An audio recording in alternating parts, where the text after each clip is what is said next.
What if the war you're fighting isn't out there, but in your own mind? What if the sleepless nights, the anxiety, the anger, the feeling that nothing is ever enough isn't because of the world, but because of the storm inside your own head? Every day, millions walk around looking calm, while their minds scream in chaos. You can't see it, but it's real.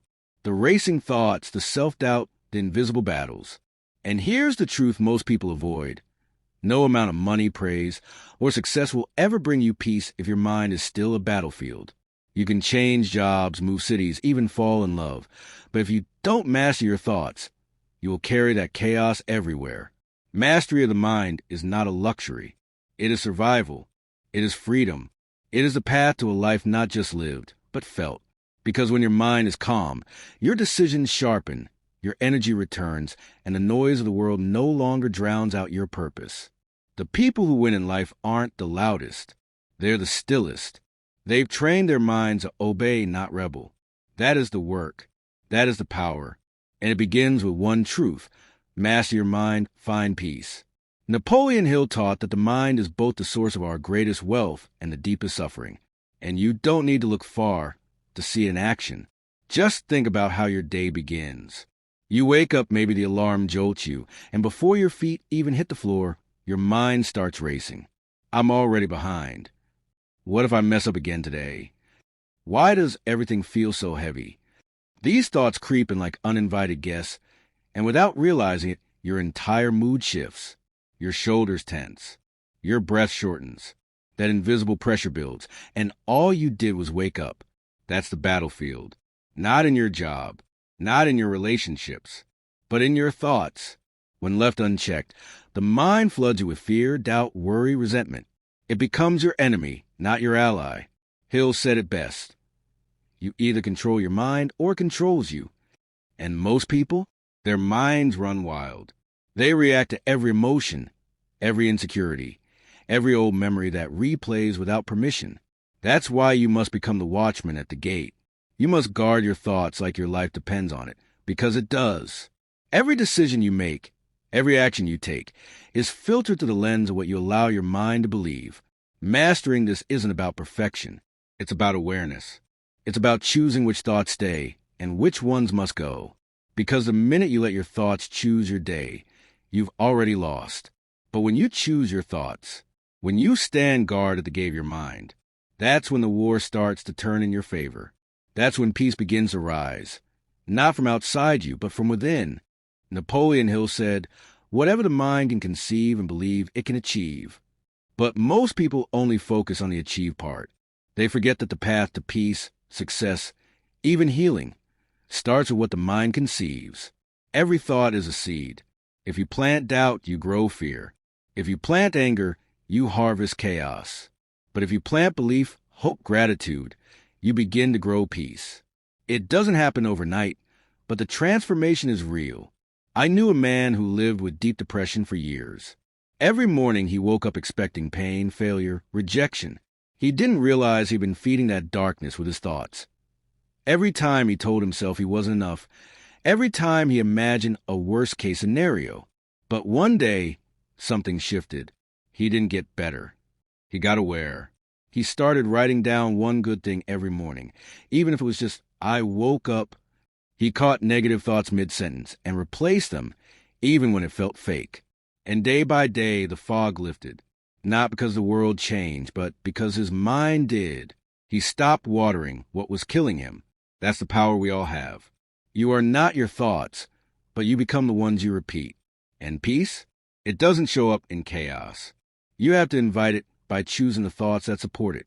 Your mind can't grow weeds and expect roses. It listens to everything you say, even silently. That's why every thought you allow is a message to your future. Choose wisely. The mind doesn't argue, it just builds. And what it builds starts with what you believe. So if you want peace, speak it, picture it, believe it. Then watch as the world starts to reflect what's already growing inside you. Peace doesn't come from hoping. It doesn't come from scrolling through quotes or lighting a candle. It comes from discipline. Real, uncomfortable, repeated discipline. People want inner peace, but they're not willing to do the daily work it takes to master the mind. The truth is, your mind is like a wild horse. powerful, unpredictable, and quick to bolt. And if you don't learn how to ride it with calm, focus, control, it will throw you at the first sign of stress. Napoleon Hill wrote, "Self-discipline is the master key to every door, and that includes the door to peace. Without it, you remain a prisoner of your own thinking. With it, you take the reins back. Start small. Morning reflection is your foundation. Before the world grabs you, grab yourself. Ask, what am I choosing to believe today? Then begin your mental fast. Cut out the noise. No comparison, no news, no self-pity. Let silence replace the chaos. Finally, speak to your mind like a leader. Use affirmations, not as magic, but as commands. I am grounded. I control my focus. Peace is my natural state. Repeat them until your mind has no choice but to obey. This isn't easy. Discipline rarely is. But peace isn't for the lazy. It's for the trained. And the more consistent you become, the quieter the chaos gets. You'll notice it in your reactions, in your energy, in your clarity. This is what separates those who drift through life from those who lead it. From the inside out, your mind is listening. Every day, it will follow the strongest voice. If that voice is yours, trained, calm, unwavering, then peace won't just visit. It'll move in, and you'll no longer chase stillness. You'll become it. Inner peace isn't about being emotionless. That's a myth. It's not about walking around like a robot, untouched by life. It's about learning how to feel your emotions without letting them drive the car. Napoleon Hill didn't say to suppress anger or fear. He said to transmute them, to turn them into fuel. That's the art of personal mastery. That's emotional intelligence. Your emotions aren't enemies. They're messengers. They show up with information. Fear might be telling you you're stepping outside your comfort zone. Anger might be telling you a boundary was crossed. The problem isn't the emotion. It's what you do with it. Most people let it run their lives. They get rejected, and instead of learning, they crumble. They get angry, and instead of channeling into change, they explode or shut down. But the mind mastered through discipline says, what can I learn from this? Hill taught that we can take the energy of any emotion, no matter how dark, and direct it. Just like electricity can burn or power a home, your emotional energy can destroy you or evolve you. It's your choice. One woman I knew lost her job and was devastated. But instead of collapsing, she turned the sting of that rejection into focus. She studied. She rebuilt. She launched a business that gave her more freedom than she'd ever had. She didn't bury the pain. She used it. That's what peace really is, not the absence of emotion, but the management of it. When you stop fighting your emotions and start listening, you realize they aren't the enemy. They're signals. And when you master that dialogue, you don't just survive life's chaos. You rise above it, with clarity, with control, with peace that no one else can shake. Your environment is either your prison or your power source. That's not just a quote, it's a warning. Most people want peace, but they're trying to find it while drowning in noise, clutter, gossip, and negativity. Napoleon Hill taught that who you associate with has a direct impact on your success and your sanity. He called it the mastermind principle. Align yourself with people who challenge your growth, sharpen your thinking, and believe in your vision. But too often we stay surrounded by emotional chaos, scrolling through bad news, arguing with people who drain us, letting fear-based media set the tone for our day. That's like planting a rose in a garbage dump and wondering why it doesn't bloom. Your mind becomes what it's exposed to. If you want peace, you have to protect your mental climate. Start with a digital detox. Unfollow the pages that feed fear. Limit your screen time. Set a rule, no phone for the first hour of the day. Then go deeper.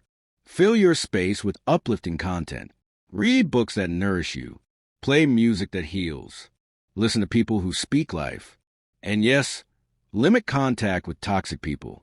It's not harsh, it's healthy. You can love people from a distance and still choose peace over chaos.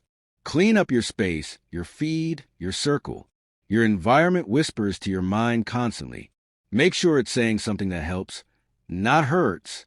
Peace isn't just inside you. It's around you. And once you get intentional about what you allow into your space, your mind will start to breathe again. You'll feel it, less anxiety, more clarity. Less drama, more control. Because your peace isn't just built on mindset, it's built on what surrounds it. And when your environment aligns with your intention, peace is no longer a visitor. It becomes your foundation. Most people are addicted to noise. They wake up to a buzzing phone, spend their day glued to conversations, notifications, background music, and endless mental chatter. Silence feels like a threat, not a gift. But here's the truth no one wants to admit. Noise is a distraction. It keeps you from hearing the one voice that matters most. Your own. Napoleon Hill believed in definiteness of purpose, the idea that your life's direction becomes powerful only when you know exactly where you're headed. But how can you discover that purpose if you never sit still long enough to hear it? Stillness is where peace is born. It's where clarity lives. In silence, your mind stops reacting and starts receiving. Ideas come. Answers show up. Peace begins to take root. And you don't need hours. Just 5 minutes a day can change you. Close your eyes. Picture a quiet lake at sunrise. No waves, no wind, just still water. Now imagine your thoughts are leaves gently landing on the surface. You don't chase them. You just watch them float by. Inhale deeply. Exhale slowly. Say this: I am the calm in the storm. Say it again until your body believes it. Do this daily, because stillness isn't about emptiness. It's about alignment. It's a reset button for a mind constantly pulled in 1,000 directions. The people who master their minds aren't the ones who do more. They're the ones who pause, who unplug, who let silence sharpen their intuition. You don't need more stimulation. You need more stillness. The calm you seek isn't hiding in the next achievement. It's waiting in the quiet moments you've been avoiding. Turn down the noise. Tune into yourself. Peace isn't loud. It whispers. You just have to be still enough to hear it. Mastering the mind isn't something you do once and then never worry about again. It's not a single breakthrough. It's not a one-day transformation. It's a daily commitment. Persistence over perfection. There will be days when your mind feels calm and focused, and others when old fears creep back and like they never left. That doesn't mean you failed. It means you're human. Relapsing into negative thoughts is normal, but staying there? That's a choice. Napoleon Hill believed in the power of autosuggestion, repeating the thoughts, beliefs, and affirmations you want until they overwrite the old ones. It's not magic. It's programming. And like any programming, it takes consistency. I once knew a woman who was battling crippling anxiety. She would start strong, affirmations in the morning, journaling at night. But by the end of the week, her mind would spiral again. She thought something was wrong with her. But nothing was. She just hadn't kept going. One day, she decided that no matter how many times her mind tried to pull her back, she would return to her practices. She made peace a non-negotiable. And slowly, she began to win. Not by being perfect, but by refusing to quit. That's what persistence looks like. It's showing up on the hard days. It's affirming your worth even when you don't feel it. It's standing back up every time your mind knocks you down. Peace isn't a finish line. It's a muscle. You strengthen it with repetition. You build it with patience. And over time, the storms still come, but they don't shake you like they used to, because your roots are deeper. Your mind is trained. Your peace isn't fragile. It's forged, not in ease, but in persistence. That's where real freedom is found, not in perfection, but in never giving up. Peace is not something you stumble upon one lucky day. It isn't hidden in a retreat, a paycheck, or the approval of others. Peace is not found. It is built, brick by brick, habit by habit, thought by thought. You don't wait for the storm to pass. You learn how to be calm within it. And that begins with the one place no one else can touch. Your mind. Your mind is the only real estate you absolutely must rule. Not your job, not your past, not the people around you. Just the space between your ears. This powerful, private kingdom that either creates your heaven or your hell. Napoleon Hill said, "Control your mind, and you control your world." That truth doesn't change, no matter what you face. Life will always throw things at you. But when your mind is trained, you stop reacting and start responding. You stop panicking and start choosing. You become the calm voice in your own chaos. So take one small step today. Just one. A better thought. A slower breath. A pause before you speak. Each one is a brick toward the peace you want to live in. Don't wait for life to calm down.